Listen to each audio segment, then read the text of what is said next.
اعوذ باللہ من الشیطان الرجیم بسم اللہ الرحمن الرحیم وَلَقَدْ رَآهُ نَزْلَةً أُخْرَى عِنْدَ سِدْرَةِ الْمُنْتَهَى عِنْدَهَا جَنَّةُ الْمَأْوَى إِذْ يَغْشَى السِّدْرَةَ مَا يَغْشَى مَا زَاغَ الْبَصَرُ وَمَا طَغَى لَقَدْ رَآى مِنْ آيَاتِ رَبِّهِ الْكُبْرَى۔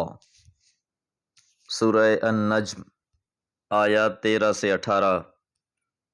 سابقہ آیات میں یہ بات جانی کہ پیغمبر علیہ السلام نے حضرت جبرائیل علیہ السلام کو افق اعلیٰ میں دیکھا، اور آیت نمبر 12 میں فرمایا کہ کیا تم محمد صلی اللہ علیہ وسلم سے اس چیز پر جھگڑتے ہو جس کا وہ مشاہدہ کر رہے ہیں؟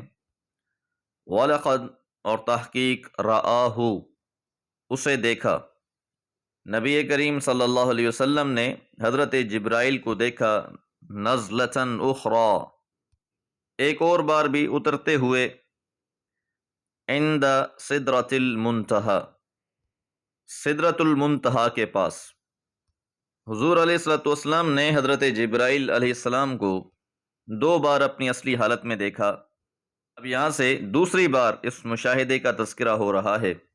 مقام سدرۃ المنتہا ہے۔ سدرہ بیری کے درخت کو کہا جاتا ہے، اور یہ بیری کا درخت وَهِيَ فِي السَّمَاءِ السَّابِعَةِ 7ویں آسمان کے بعد ہے۔ اس کے بارے میں التفسیر الميسر میں لکھا ہے، يَنْتَهِي إِلَيْهَا مَا يُعْرَجُ بِهِ مِنَ الْأَرْضِ کہ جو بھی زمین سے اوپر جاتا ہے اس کا آخری مقام سدرۃ المنتہا ہے۔ وَيَنْتَهِي إِلَيْهَا مَا يُهْبَطُ بِهِ مِنْ فَوْقِهَا اور جو اوپر سے نیچے آتا ہے اس کا بھی یہی مقام ہے۔ نیچے والے سدرۃ المنتہا تک جائیں گے، اوپر والے بھی سدرۃ المنتہا تک آئیں گے۔ یہ بیری کا درخت 2 عالموں کے درمیان حد فاصل ہے۔ یہ مقام بھی ان مشاہدات میں سے ہے جو معراج کی رات پیغمبر علیہ السلام کو کرائے گئے۔ عندہا اس کے پاس، سدرہ کے پاس، جنت المأوی جنت المأوی ہے، اور جنت المأوی وہ مقام ہے جس کا متقیوں سے وعدہ کیا گیا ہے۔ سدرۃ المنتہا کی نشاندہی جنت المأوی سے کی گئی ہے۔ جنت المأوی کا تذکرہ سورہ السجدہ میں بھی ہے، اما الذین آمنوا وعملوا الصالحات رہے وہ لوگ جو ایمان لائے اور انہوں نے نیک اعمال کیے، فلہم جنات المأوی ان کے لیے جنت المأوی ہوگا، نزلا بما كانوا یعملون بطور مہمانی بسبب جو وہ عمل کرتے تھے۔ اہل جنت کی مہمان نوازی کے لیے جس مقام کی تعیین کی گئی ہے وہ جنت المأوی ہے۔ اذ یغشی السدرۃ ما یغشی، یغشا کے معنی ڈھانپنے کے ہیں، جبکہ چھائے ہوئے تھی سدرہ کو جو چیز چھائے ہوئے تھی۔ اس بیری کے درخت پر انوار اور تجلیات کا ایک ایسا ہجوم تھا کہ جس کو الفاظ کی گرفت میں لانا مشکل ہے۔ اسی وجہ سے اصحاب میسر نے بھی اس کی شرح میں لکھا ہے، لا يعلم وصفه الا اللہ کہ اس کی اصل وصف اللہ ہی جانتا ہے۔ یہ باتیں متشابہات میں سے ہیں، جس طرح انہیں قرآن مجید میں بیان کر دیا گیا ہے ان پر ہمارا ایمان ہے، اور پیغمبر علیہ السلام نے ان کا مشاہدہ کیا۔ ما زاغ البصر نہ تو نگاہ کج ہوئی، وما طغى اور نہ بے قابو ہوئی۔ زیغ کے معنی کج کے ہیں کہ پیغمبر علیہ السلام نے جب اس کا مشاہدہ کیا تو صحیح زاویے سے کیا۔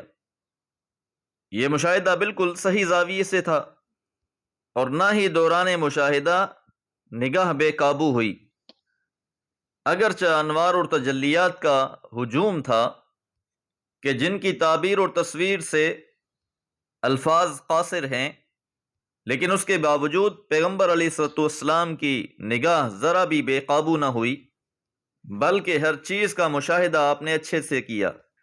لقد رآ تحقیق دیکھا، من آیات ربہ اپنے رب کی نشانیوں میں سے الکبریٰ جو بڑی بڑی ہیں۔ تو جو مشاہدات حضور علیہ الصلوۃ والسلام کو ہوئے وہ رب کی بہت بڑی نشانیوں میں سے ہیں۔ قرآن مجید نے بہت سی نشانیوں کا تذکرہ کیا ہے جو اس روئے زمین پر موجود ہیں، زمین اور آسمان کے درمیان موجود ہیں، انسان کی اپنی ذات میں موجود ہیں، لیکن یہ نشانیاں ان نشانیوں کے مقابلے میں چھوٹی ہیں۔ جو مشاہدات پیغمبر علیہ الصلوۃ والسلام کو اللہ تعالیٰ نے کرائے وہ بہت بڑی بڑی نشانیاں تھیں۔ اسی طرح یہ آیات مبارکہ پیغمبر علیہ الصلوۃ والسلام کی جسدی معراج کی بھی دلیل ہیں۔ یاد رہے بعض لوگ مسجد حرام سے مسجد اقصیٰ تک کے سفر کو تو تسلیم کرتے ہیں، اور جو سفر وہاں سے آگے کا ہے جن کی تفاصیل احادیث رسول میں بیان کی گئی ہیں ان کو تسلیم نہیں کرتے، تو وہ ان آیات مبارکہ کو دیکھ لیں۔ یہ آیات بھی اس بات پر شاہد ہیں کہ آپ نے جسمانی طور پر بھی معراج فرمائی، اگرچہ آپ کو خواب میں بھی بہت سی چیزیں دکھلائی گئیں، تو خاص طور پر یہ دونوں آیتیں ما زاغ البصر وما طغى لقد رأى من آیات ربه الکبریٰ اس بات کی بہترین دلیل ہیں۔ دعا ہے اللہ تعالی ہم سب کو پختہ ایمان نصیب فرمائے اور عمل صالح کی توفیق بخشے۔ وما علی الا البلاغ۔